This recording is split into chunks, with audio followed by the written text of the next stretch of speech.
Monday, October 16th, 2023 shall come to order. Please rise for the Pledge of Allegiance. I pledge allegiance to the flag of the United States of America and to the republic for which it stands, one nation, under God, indivisible, with liberty and justice for all. Thank you. Motion to approve the agenda, please. So offered. Second. Moved by Mike, seconded by Mark, that we approve the agenda. Is there any discussion? All in favor signify by saying aye. Aye. Opposed, same. Motion carries. To the consent agenda, you have a copy of the minutes of October 2nd, 2023.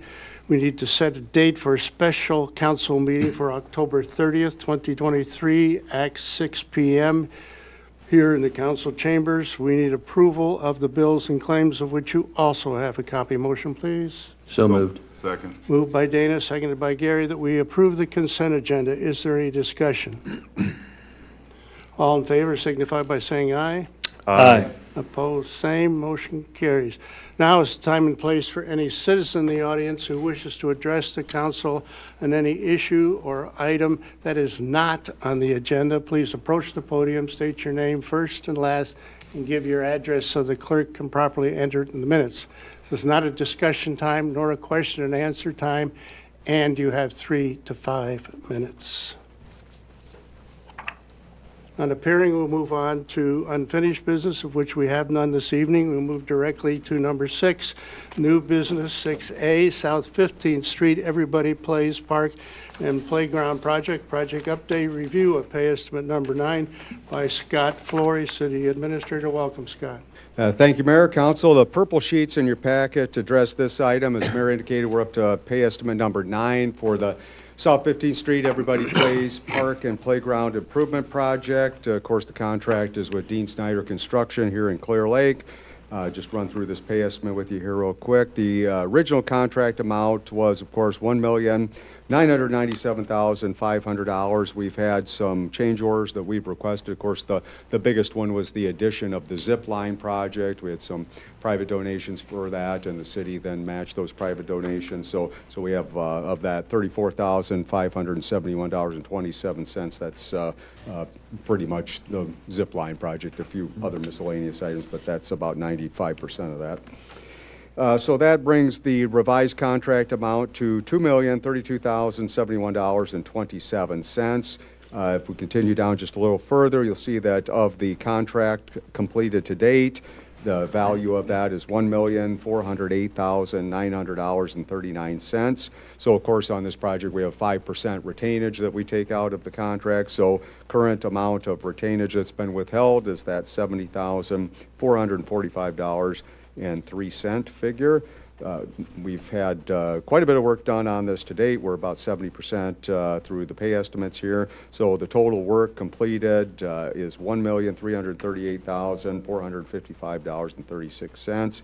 We've paid up to this point just a little over $1 million there. The current billing on this pay estimate is for $354,431. Of course, then we have to take the 5% off for the retainage, which is $17,721.55.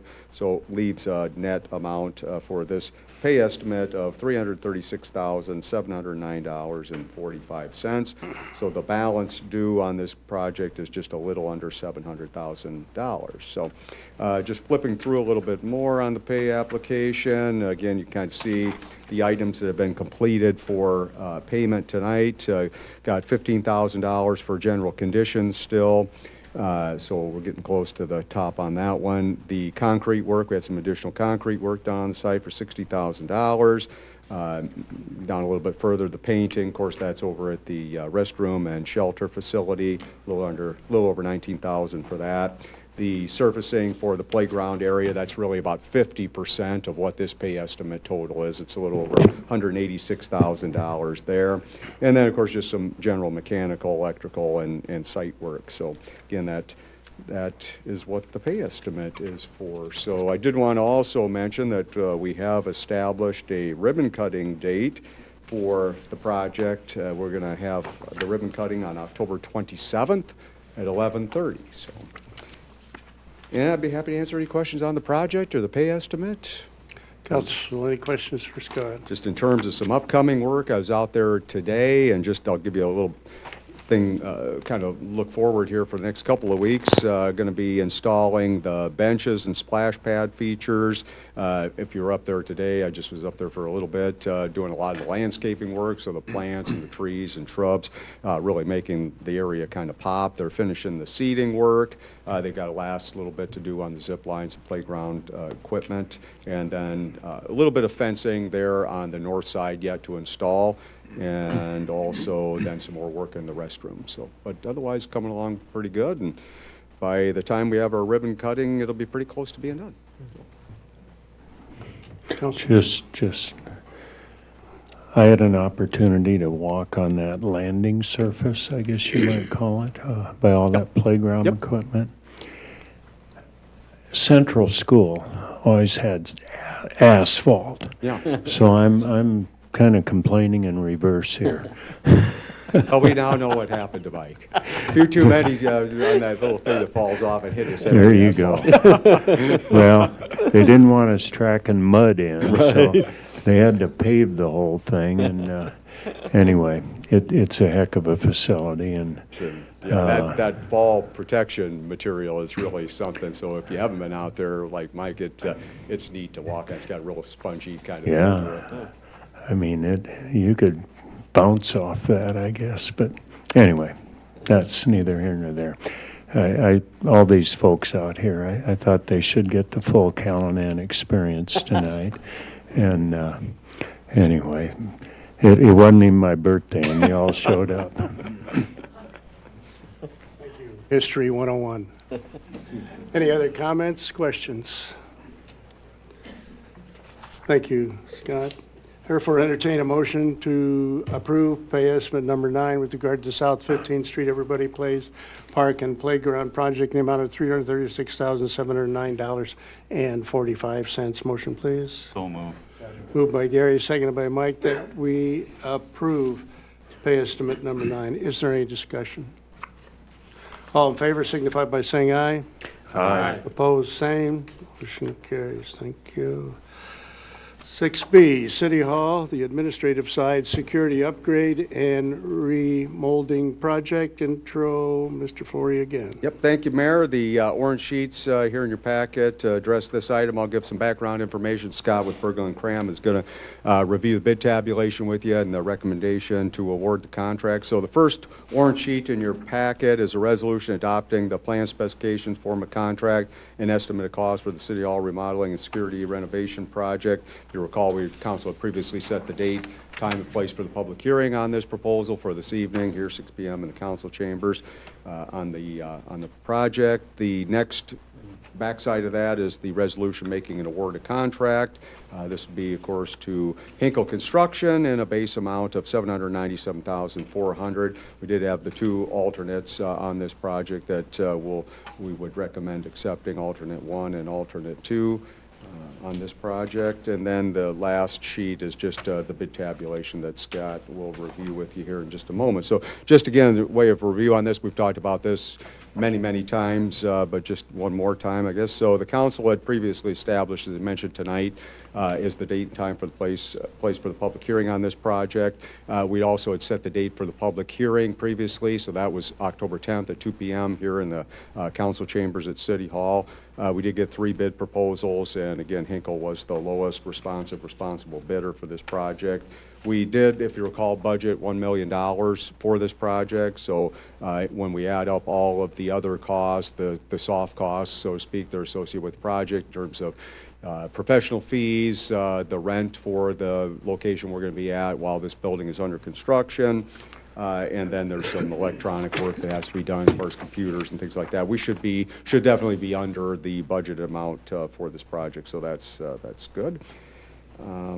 Again, just in the way of the review on the project, involves pretty extensive upgrades to our HVAC system here at this building. As you can see tonight, it's probably about 85 degrees in here. If we step over to the other side, it's about 65.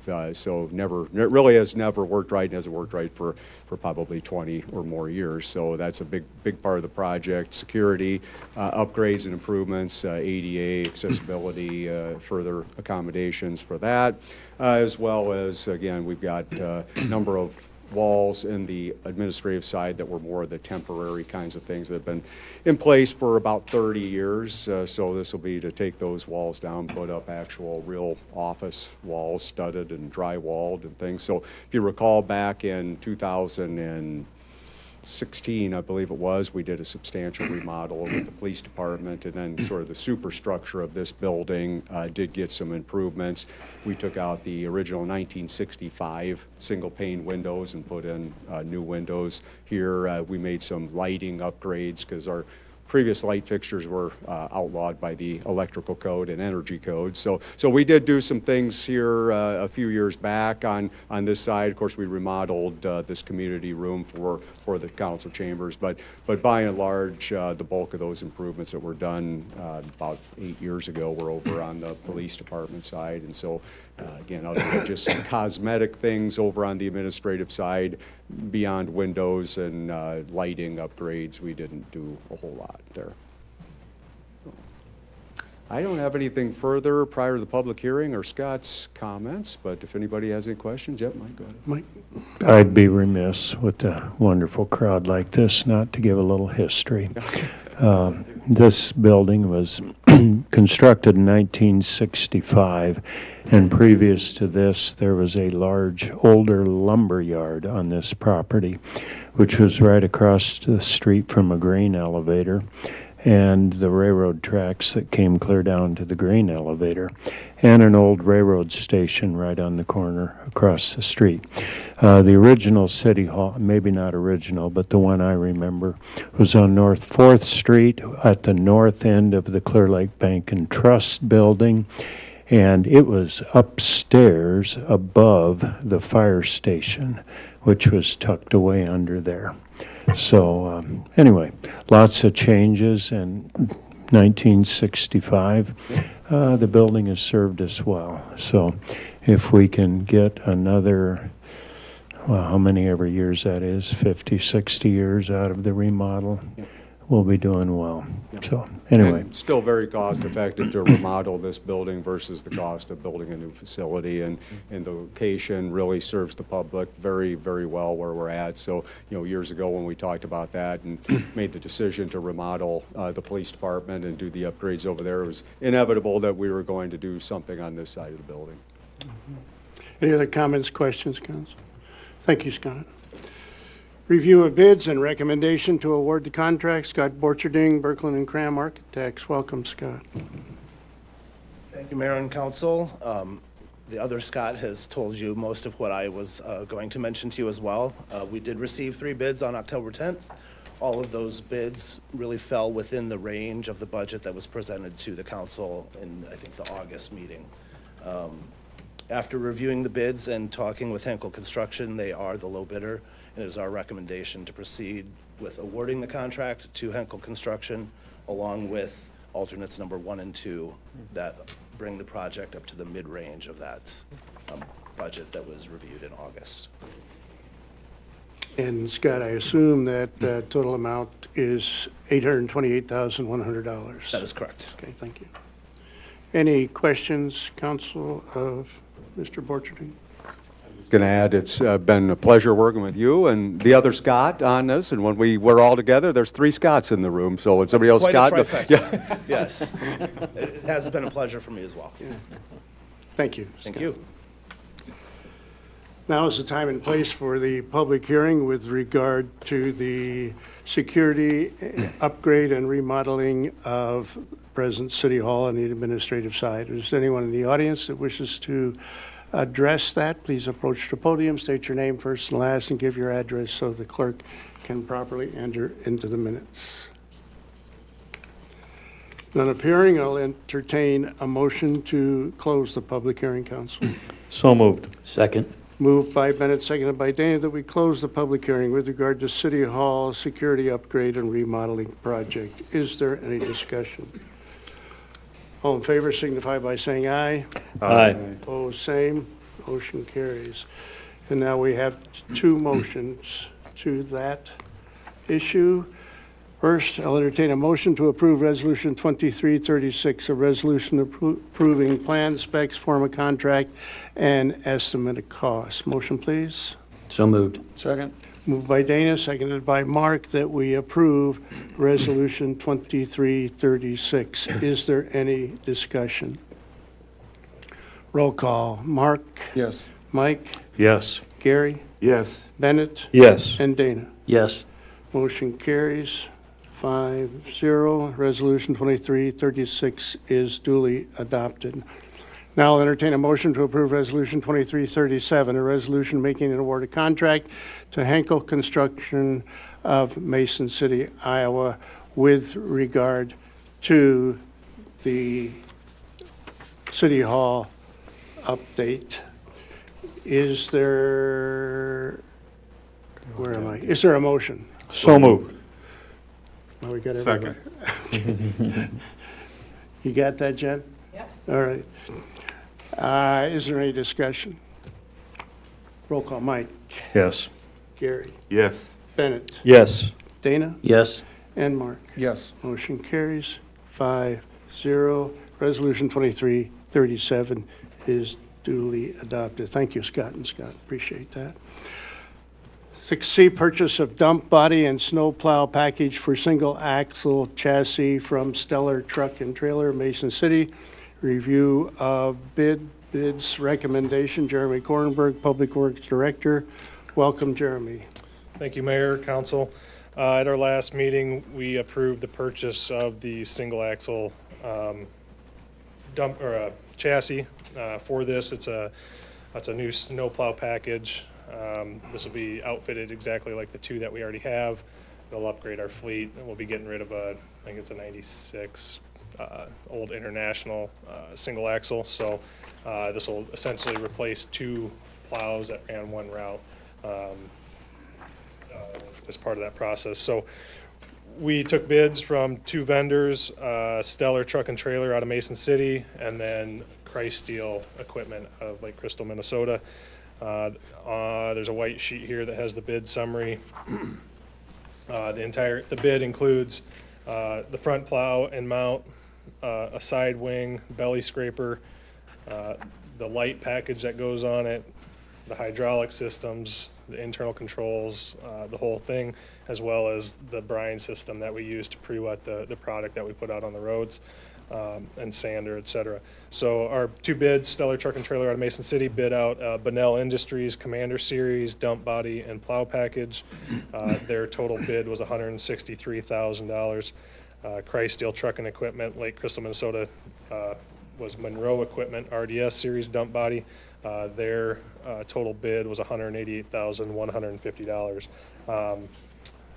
After looking through both bids, current equipment is Monroe, but after looking at the bids and determining what the best option was, we did decide to go with a low bid there with Bunnell Industries. Everything we read on them and looked at them seems like a very good product, apples to apples, very similar parts and pieces. So our recommendation is to move forward with the bid from Stellar Truck and Trailer for $163,000. Should note that with lead times, even though we have the bid now, the delivery of that and installation of that won't happen until after July 1 next year. So it'll happen probably August, September, October timeframe. So we will have to amend the budget to push that to 25, and it won't. We did have it all budgeted for this year's budget, so we'll just have to move that to the next year's budget. So, but it will be here before next winter. So, any questions? So it'll be fiscal year 25 then? Yes. Okay. Yep. Okay. Any questions, Council, Jeremy? Thank All right, you, thank you. Jeremy. Entertain a motion to approve and authorize the purchase of the dump body and snowplow package for the single axle chassis from Stellar Truck and Trailer. Motion, please. So offered. Second?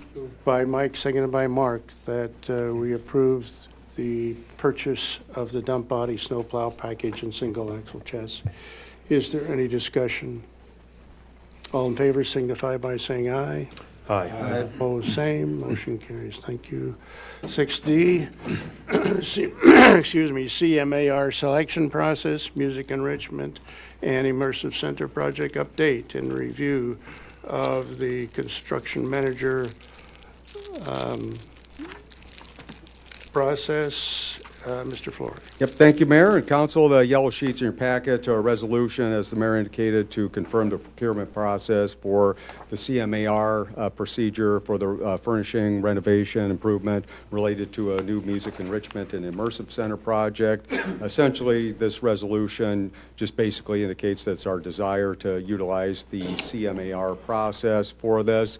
Stipulates that we'll follow the process prescribed in Chapter 26A of the Code of Iowa as it relates to the, as I mentioned before, this is like a bifurcated process. So the first step in the process is the solicitation of responses to a statement of qualification. So it indicates that we'll issue that statement of qualification, conduct a scoring review of those, and then invite qualified applicants and firms into a proposal process. So again, just ratifies that we'll submit that request for proposals to the qualified firms for their consideration and reply. And that also we've designated a committee that's comprised of representatives of city officials, music enrichment center staff and their board of directors, as well as a community member at large to review and score, tabulate those RFPs, and then formulate in consultation with legal counsel a recommendation back to the city council for that. And then also establishes a date to consider recommendation at a special meeting on October 30th. So again, this is kind of a complex process that's getting more complex by the moment, really. So I've got an appointment to talk about this with someone who was instrumental in drafting this particular legislation. I think we've talked before, this is a very new process in the state of Iowa. As the mayor likes to mention, Iowa was one of only 2 states that previously had not allowed a construction manager at risk procedure, method of procurement for public projects, public improvement projects. And so this past legislative session, the General Assembly enabled this for public entities to do the CMAR process, very similar to a design bid process in the private sector. So this is complicated enough, but of course we were awarded the Destination Iowa funds, which is a tremendous achievement. Those funds are federal funds that are appropriated to the state. In this case, those were coronavirus ARPA funds, and so those came from the Department of Treasury, which has different regulations, and sometimes they don't have regulations on how these funds are supposed to be used. So the state is struggling with that a little bit. They have brought in a consultant to work with. RSM is the consultant, a well-known accounting firm, and so they're guiding the state on how these federal funds are supposed to be spent and the procedures that fall into place with them. So sometimes we'll receive funds from FEMA, from Housing and Urban Development, the FAA funding, all these different funding programs, but this one is definitely more unique. And so anytime you have, in this case, an overlaying of these federal, Code of Federal Regulations, compliance issues, with this relatively new process, there's a lot of learning, not necessarily by us, but by the state. So when you call down and ask, how does this work, they really don't know, and then they're getting contradictory advice from their consultant, and the federal government is mostly silent on the matter for the time being. So we have this set for a special meeting on the 30th. I hope to have some more information about an award, if we could make that on the 30th. Probably a 50-50 chance that we'll be able to do that. City of Marion had received a Destination Iowa project, and they're going through the exact same process that we are. In fact, we consulted with them prior to making the choice to go down this path. But they had gone through their statement of qualifications, request for proposal process, evaluated that, scored them, made a recommendation on a construction manager to oversee their project. And that is still at a stalemate. So they had done that back in the summer, so early June, and they're not able to award anything yet on that. So we would not get into a scenario where we're awarding anything without the state concurrence on that. So just a number of entanglements that make it a very difficult thing legally and administratively. So we're going to have to work through a number of issues that are complicated. Hope to be able to do that before the next meeting, but it's 50-50. You know, so. And the city manager at risk is a recent piece of legislation by our Very, state. yeah, it's brand new. And so there are different forms of construction manager. This, again, is a different blend of that, where the construction manager who is selected, they then go through a very public process to procure subcontractors. So essentially all we would be doing is securing a construction manager. It's kind of under that theory of valued engineering, you know, where you bring on a well, I shouldn't say contractor, but a construction manager at this case, that helps the design professional develop the contract documents, and they're supposed to kind of identify ways there are cost-saving measures on this. So they break down a fee proposal in terms of construction services, post-construction services. These are the things that the construction manager would be doing. They also have, under the new law, the ability to self-perform and bid. So that's all very traditional to what we have always done, which is seal bid. And so again, that's they can submit a bid to essentially work for themselves.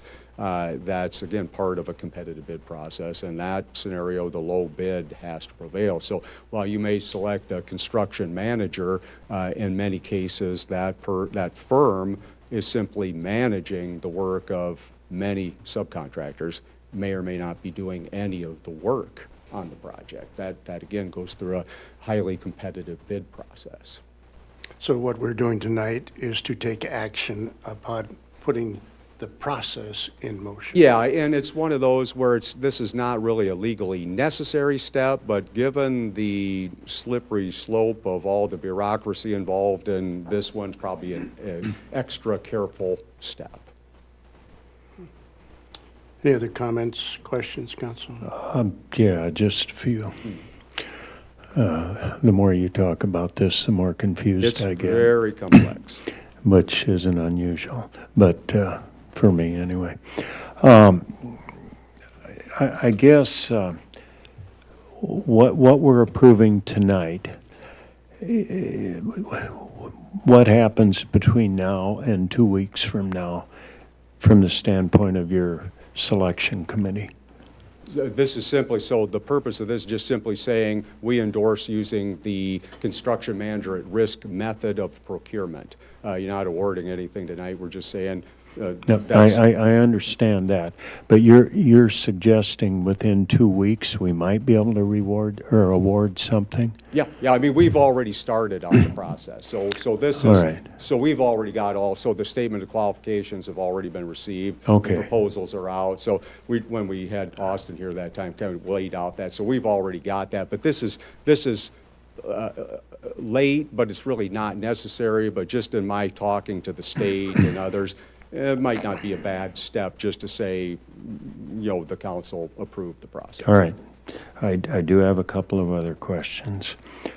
My understanding is that if this process goes through and becomes complete, and we do hire one of these construction managers, they will manage what we're calling the project, primarily the streetscape and the music enrichment. This is only the Music Enrichment Center. Just the music Yeah, enrichment and the center. more I had flirted with the concept of using it for the streetscape, but the more I learn about the daunting task involved, again, with the federal bureaucracy, I'm not so sure. I think the concept of construction manager risk is a good one, but when we overlay this very complicated procurement policies associated with these federal dollars, it becomes a really hard thing.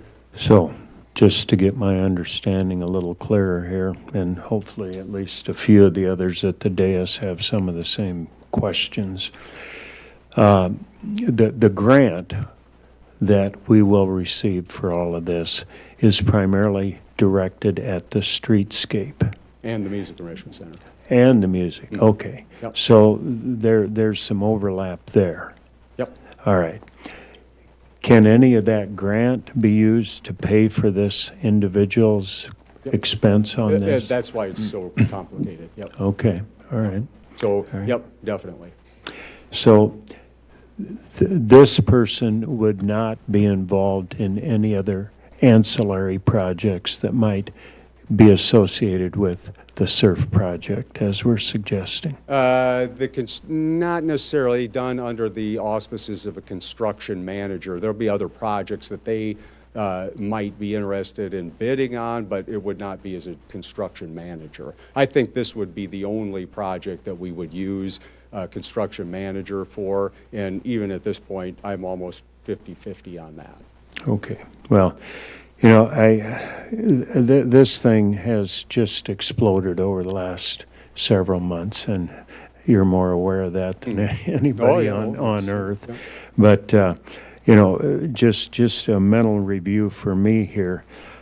We've created some expense with a grant writing team a while back, early on. Yep. And we've dealt with the finance team to possibly get us in a position where moving forward, if we had to do some bonding, we could do that.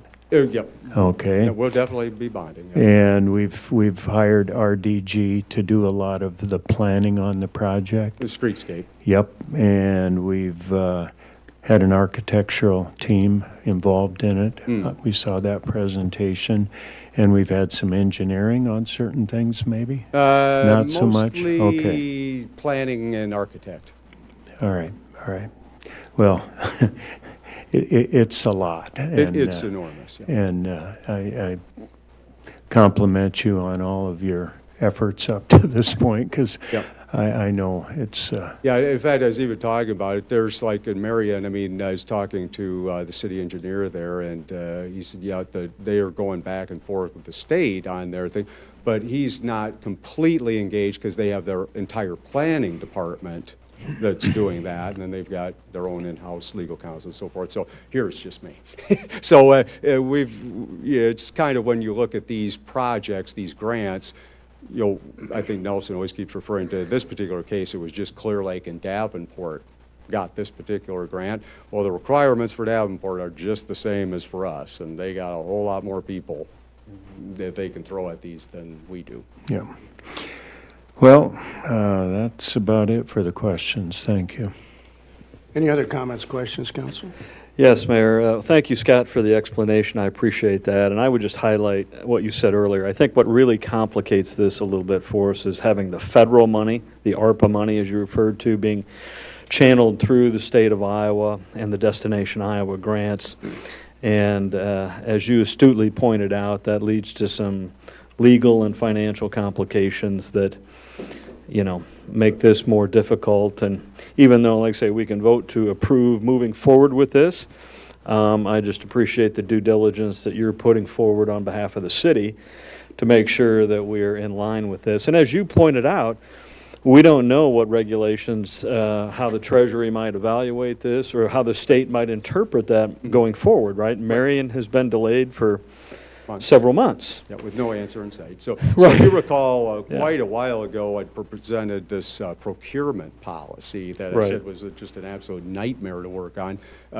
That's where all of this comes in, is your procurement policies have to jive with the requirements of the grant, and then there's a whole, what they call Code of Federal Regulations, that there is a whole book, you know, of all this stuff when these federal dollars get involved that you have to comply with. And there's more stuff there than you can believe. Right, so, and I appreciate the kind of review that we will do with this and how we will evaluate it, and then as you pointed out with the streetscape, if necessary, we can go back to the traditional. Design, bid, build. And Yes. that's certainly viable. It would not be beyond the pale for me to be up here in a month and say we're going back to the design, bid, build, which is Right.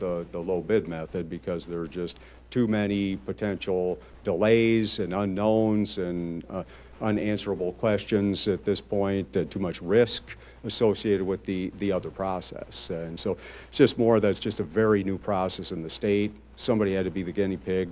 That got to be Marion, but we could join them in the boat, but be a delay. Yeah, well, and I appreciate your hard work on this, because that would be my long-term concern, is getting down the road into a process that might lead to untenable delays of just a fantastic project that we're working on. And so, just so the public understands, we will do a lot of due diligence here to make sure that we're taking the best approach we can. Obviously, the CMAR process had some advantages as it Yes. looked, and I think it still might. But again, if you get into a tangle of regulations, or if you're getting federal grant money, that becomes problematic, so. The overlaying of that federal Yeah, money, and yeah. the federal money is not the well-known, well-established federal money like you talk with HUD and CDBG and those programs, or FEMA. It's a source that was brand new and had nothing behind it.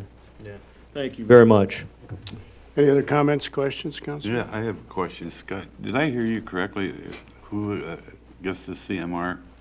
They can also bid on the... Self-perform, yep, they can, yep. And so in that case, the city has to be essentially take we're already a really enormous role in it, but even a little bit larger role where it'd be probably me that had to manage the whole bid process at that point, because Yeah. they'd have a conflict supplying a bid to themselves. So, nope, that's definitely, self-performing is definitely on the table, yeah. Anything else? Thank you very much, Scott. I'll entertain a motion to approve Resolution 2338, which is a resolution to approve and confirm procurement process for a construction manager at risk for improvements, renovation, and furnishing related to the Music Enrichment and Immersive Center project. Motion, please. So moved. Second. Moved by Mark, seconded by Dana, that we approve Resolution 2338. Is there any further discussion? Roll call. Gary? Yes.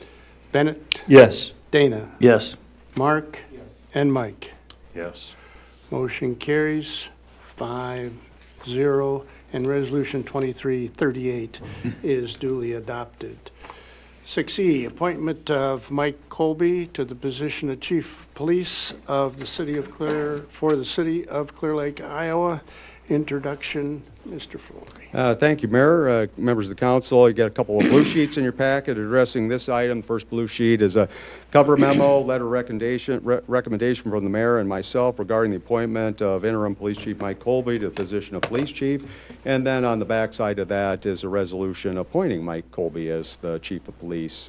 Just in terms of some background information, I know the mayor is going to make a few statements, but it's been my privilege to work with Mike for, I was looking up the date. Seems like he's been here for about 12 years, and it's been 7. But it's been just a fantastic working relationship that I've enjoyed with him in his role as captain. And when he came here, I still remember it very vividly. And he and his wife, Jennifer, and myself, and Nelson, I think Police Chief Roth was there at the time, and I said, I thought he was a great candidate for Clear Lake and just a great guy. And, and I asked Jennifer, I said, now, this is every bit as much your decision as it is his, and how do you feel about that? And she said, thank you, appreciated that. We're all in on this. This is where we want to be, and I'm glad they're still here, because Mike is a guy that could have had many opportunities to be a chief of police anywhere else. I've got 2 former chiefs here in the audience tonight, but I have really enjoyed working with Mike in his interim role as chief of police. He's a very responsive person. I always joke around about the amount of time that I put in and say, well, meet you down here Christmas morning. Well, he'd meet me here on Christmas morning. He's a workaholic. I appreciate that about him. He's very responsive. He's very engaged with the community. His employees and staff all respect him. I think he's done a remarkable job in the 6 months here that he's been interim chief of police. And, it's my great honor and privilege, along with the mayor, to bring forward his nomination for that position. So I don't have anything further in terms of any introductory remarks, and Mayor, I'll just turn over to you. Thank you. This will be the process that I'm going to use here, folks. First of all, a few comments on interim chief at the present time. Mike Colby. He has served our police department in the role of police captain since August of 2016. Prior to that, he was a 15-year veteran of Clive Police Department in Clive, Iowa. For the past nearly 6 months Mike has effectively served in the role of interim police chief of our city. Academically, Mike has a BS degree in criminal justice leadership. He also has a master's degree in leadership development. He has spent outside of our police department as a member of the area drug task force and the SOG force. He certainly has, in my opinion, the appropriate level of skills, as I indicated, academically, as well as on the job, to uniquely qualify him for this opportunity this evening. I also believe he's an effective communicator. I get teased a little bit about my C words, but I think it's just as important to be a communicator as it is a collaborator, of which he does both very, very well. He's a problem solver and someone, here's a big key, who enjoys working with people. And that's the bottom line, I believe. All right, what I am going to do, and council, for your information, I am going to read Resolution 2339, as you see on the agenda first, and we have that in a plaque so that soon-to-be Chief Mike Colby will be able to place in his office, or perhaps home on the mantle somewhere, who knows? You have to get permission, I think, from someone else on that one. Resolution 2339 states, and entitled, "A Resolution Appointing Mike Colby as Police Chief for the City of Clear Lake. Whereas the mayor desires to appoint Mike Colby as Police Chief of the City of Clear Lake in accordance with the appointment procedures provided by law and city ordinance. Whereas Clear Lake Municipal Code Section 15.03, Paragraph 3 requires the approval of the appointment by the City Council in order for the mayor to appoint the police chief. And whereas the police chief reports indirectly to the city administrator and the city administrator concurs with the mayor's appointment of Mike Colby as police chief. And whereas Mike Colby has worked for the City of Clear Lake as its police captain since August 22 of 2016 and has served as acting police chief for 5 months, and he possesses the credentials, experience, and professionalism necessary to be the police chief. Now therefore, be it resolved by the City Council of the City of Clear Lake, Iowa as follows. Section 1, appointment. The mayor is hereby authorized to appoint Mike Colby as police chief in accordance with appointment procedures provided by law and city code. Severability clause. If any part or provision of this resolution is held invalid or unenforceable, such invalidity or unenforceability shall not affect any other portion of this resolution, and all provisions, clauses, and words of this resolution shall be severable. Section 3, effective date. This resolution shall take effect immediately upon its passage. And now for the passage, council.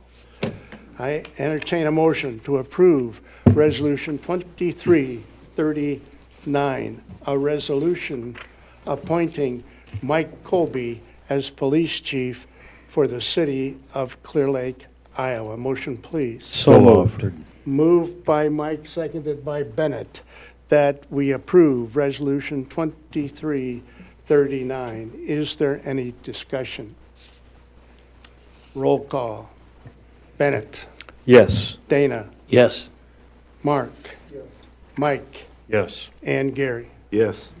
Motion carries 2339. And now, this resolution has been passed and adopted by the City Council of the City of Clear Lake, Iowa on this 16th day of October 2023. And Mike, I'll leave this here for you to pick up after if you want, but at the present time, we have to administer the oath of office, and if you could meet me right down here in front, I will administer that.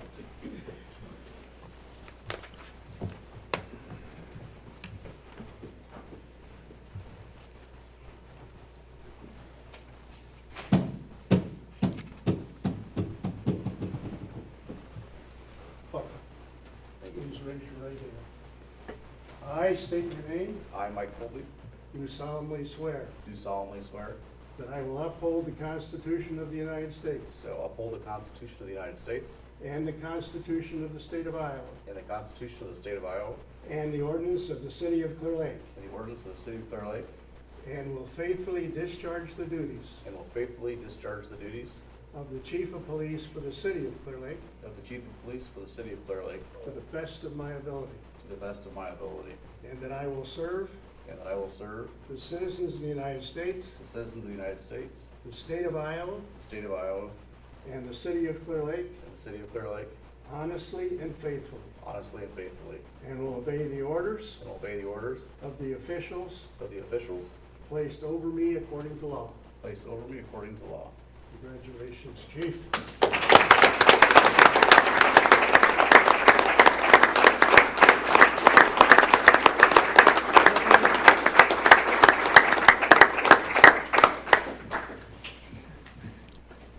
This is his daughter putting it. You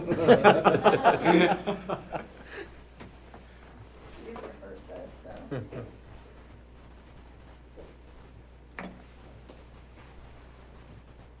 Push another good.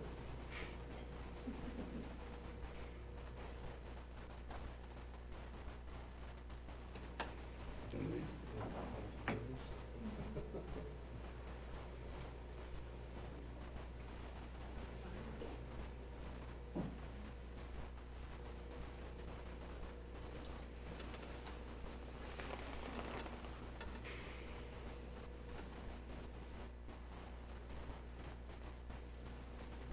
Yeah.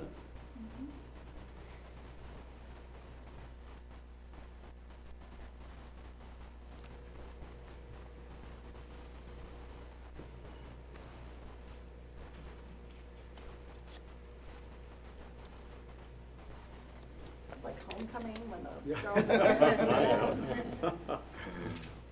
Just don't draw any blood, we'll be good. Ladies and gentlemen, I present to you Chief Michael Colby.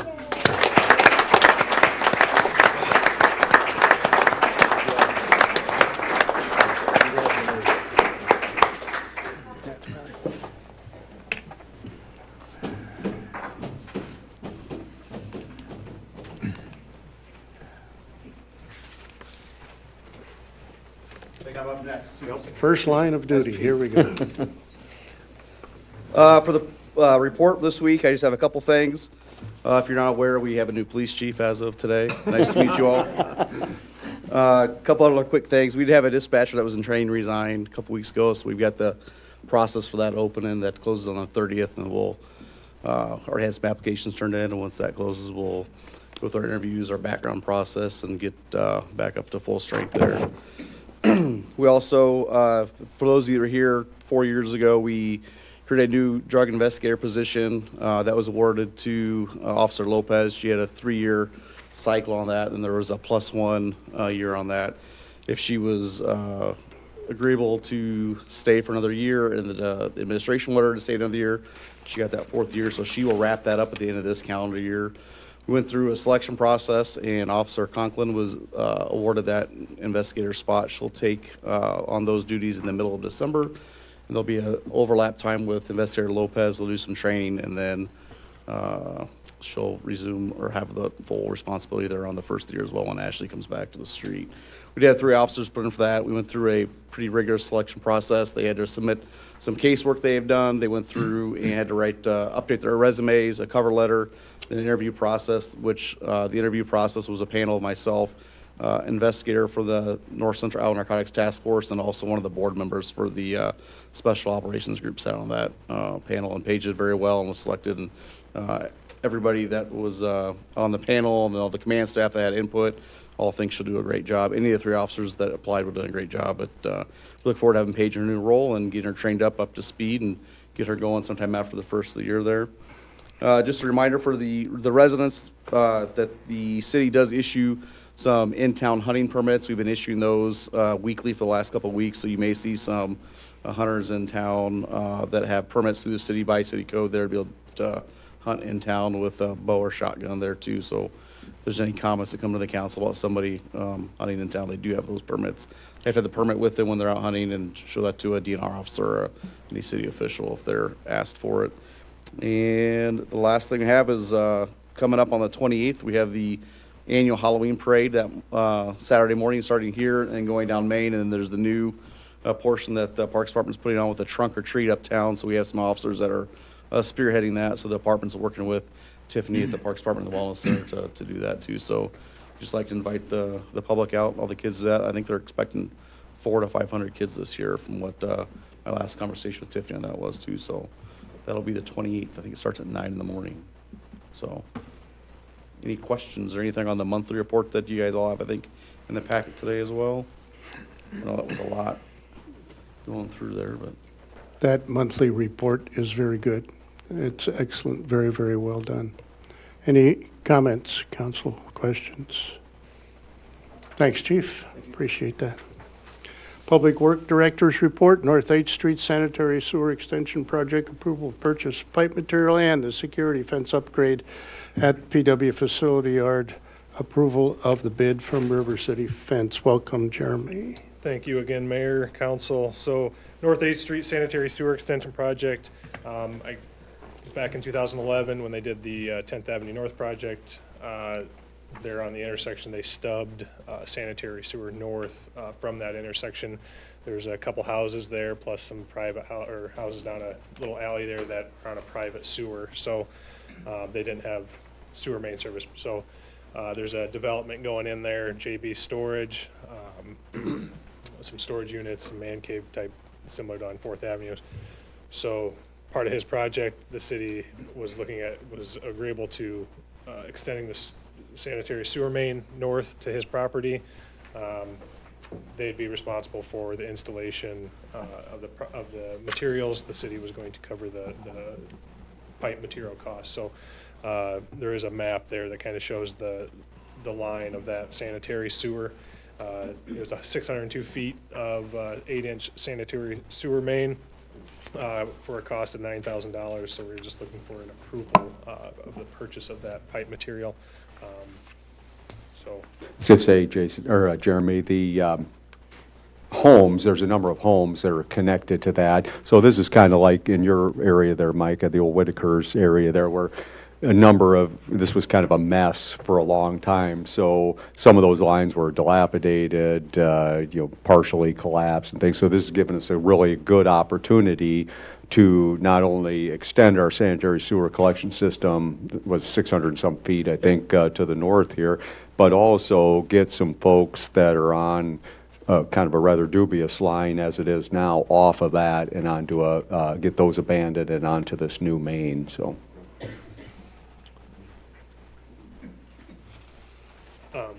Do you need to approve that, or you just approve them all at the end? You want me to go to the fence upgrade?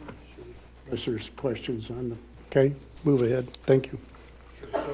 Security fence upgrade at Public Works. As part of this fiscal year's budget, we budgeted for some new fencing at the Public Works facility.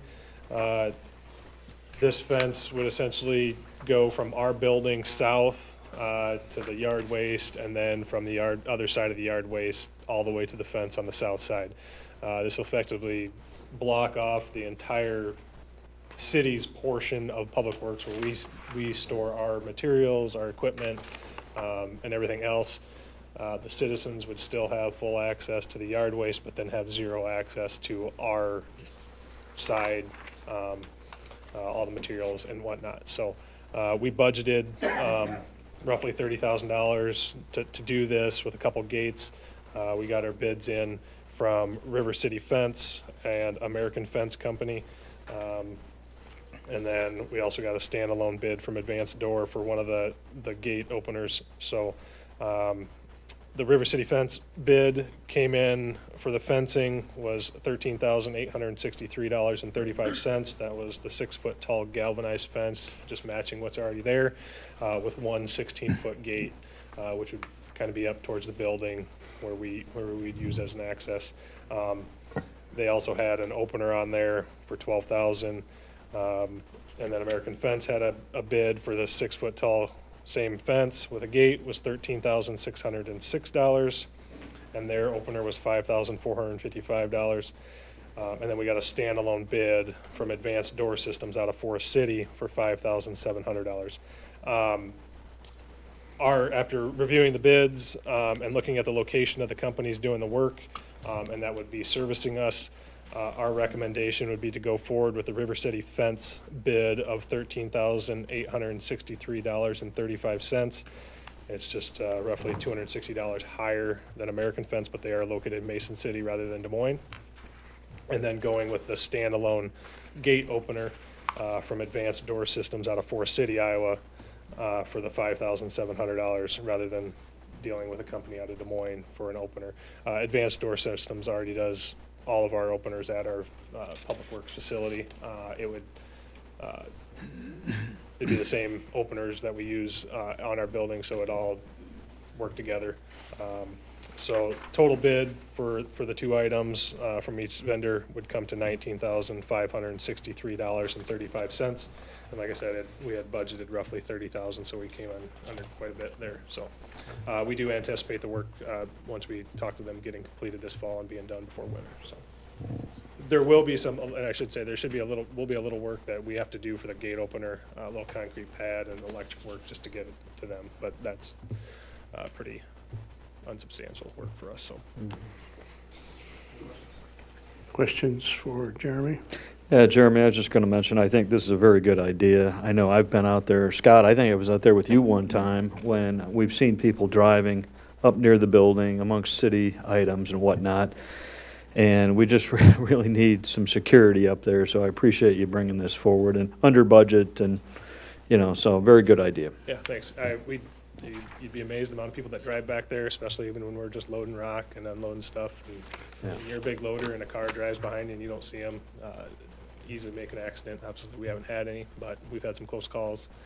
So hopefully that'll alleviate a lot of those issues. So. Anything else, council?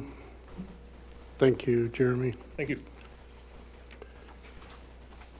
Need approval of these, Scott? Please. Both together, can we? Either way, yeah. Council will entertain a motion to approve North 8th Street Sanitary Sewer Extension Project, the approval of the purchase of the pike material and security fence upgrade at Public Works Facility Yard, and approval of the bid from River City fence, Mason City. Motion, please. So moved. Moved by Dana, seconded by Mark, that we approve the materials requested by our Public Work Director. Is there a discussion? All in favor signify by saying aye. Aye. Opposed, same. Motion carries. Thank you. Under Mayor's report, we'll start out with Chad Schreck, CEO, North Iowa Corridor Economic Development. Welcome, Chad. Thank you, Mayor, Council, and congratulations, Chief Colby. Phenomenal. An exciting time for everyone here, and appreciate the huge support. So I'll try to be brief because I know they didn't come to see or hear me talk. Excited though. Wednesday, Lake Leadership is having their second meeting of the year, and I get to speak at that. It's the economic development and financial not literacy, but financial banking session. So I get to kind of talk about all the things that we do and the good things happening here in North Iowa. So always look forward to that opportunity. Also, our friends over at Atura have their 100-year anniversary coming up Thursday, 4 to 7, open house over at their place. So encourage folks to get over to that and celebrate I mean, it's a huge deal also. Obviously a great community partner. We have Grant County, Indiana, doing an inner-city visit here at Mason City Clear Lake. Appreciate the mayor and Scott, and hopefully Callanan gave a history lesson for him too. I don't know if that was part of the agenda. Not? Bennett did? All right, perfect. No history lesson, but I leave that to Mike, so. But no, appreciate you guys doing that and showing off the surf project. I think that's phenomenal. They're doing a couple of things. I know they saw the airport. Going to have them at the Egloff House and the Historic Park Inn and a number of other places around the communities here the next couple of days. So kind of cool to show off what we have going on here and kind of a peer community over in Indiana. Had a good call from a realtor here that's interested in retail opportunity in Clear Lake specifically. They were aware of the Courtway development. I was also able to share with them Emerald Edge and just kind of waiting to hear back on the next steps with those folks. It is a national retail chain. Didn't really give me much detail beyond that other than we need about an acre and a half, and which worked out pretty well on both of those sites. So we'll kind of see where that one goes, but always good to have those kind of retailers interested. I always say retail, it's hard to recruit retail, but when you have those national ones that are interested in your community, it's for a good reason. They think they can make money here, they see economic opportunity.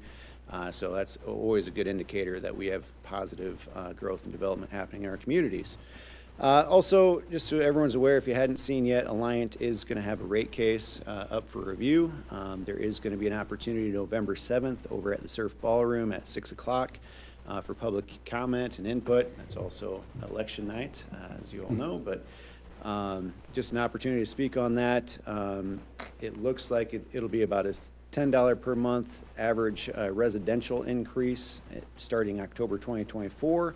And then the next year, they're also asking for a $7 per month at October of 25 to go in effect, and then $3 per month on the average gas bill. So not ideal, obviously. We appreciate the partnership we have with Alliant, but that is a tough scenario for a lot of families and households in our community, and obviously for our business community.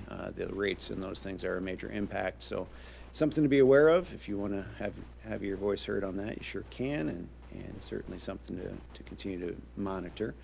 Also, the comprehensive plan, we have an initial draft of that. I know Scott's got that, and our review team's been looking at that. We have a meeting November 8th with the planning committee to review that and start talking through more of that and working towards final approvals on all of that. But a lot of things in motion, so I think that's all I got. Questions for Chad? Thank you, Chad. Thank you. We don't have a chamber person here tonight, do we? We do not. Just a reminder to all that City Hall personnel have now officially moved out to Pritchard Innovation area, and we are on the west end of that building, and that's the corner of 24th Street South and 4th Avenue South, the northeast corner. So if anyone needs to do any business, please come out. We have a sign on the window now. It's very visible from that parking lot, and we welcome to see you there. We will be there through possibly all of June. Yeah. And thanks to Public Works for helping us move, Jeremy. Did a very, very good job there as well. I want to congratulate our city clerk. Jennifer was general chair of that fall festival. That was the largest number of people they have had and the largest number of vendors that they have had. And the weather was beautiful. That sure helps when you have that. But marching up and down Main Street that day, you couldn't move very far, and it was just a wonderful event. I didn't know a lot of people, and that's good, because a lot of different people came to town, and it was very enjoyable. Well done, Jennifer. Don't forget, we mentioned it on the agenda, October 27th, we have the ribbon cutting for the Everyone Plays Playground and Park out on South 15th. It should be ready to go, and we're guaranteed the weather will be wonderful. City Administrator's report, Mr. Flory. Just a couple things real quick here, Mayor. We had anticipated that we would have on tonight's agenda an update on the plan specifications for the east water tower, which is, of course, the 1 million gallon water tower out on I-35. That, I think, is going to be an agenda item for our next meeting, which would be the special meeting on October 30th. The consultant just wasn't quite ready with the plans on that yet, so hopefully we'll have that for you on October 30th. Just an update on that 4th Avenue South, the RAISE project. We got that federal funding for that one. That's just as complicated as the other one, by the way. But we've sent out requests for proposals on that, but we're waiting for, we're going to do interviews on that towards the end of the month, but we'll hold off on making an awarded contract to a consultant on that until we actually have the approval from the US DOT on that, which I checked with the Iowa DOT, and they have no idea when that might be. It's in Washington, D.C. at the moment, so could be a while. So other than that, I just want to, again, congratulations, Mike. Happy to have you here. Hope you stay forever. Any comments for Scott? Thank you, Scott. Any further comments, council? Thank you, everyone, for your attendance. Congratulations, Chief. Meeting adjourned.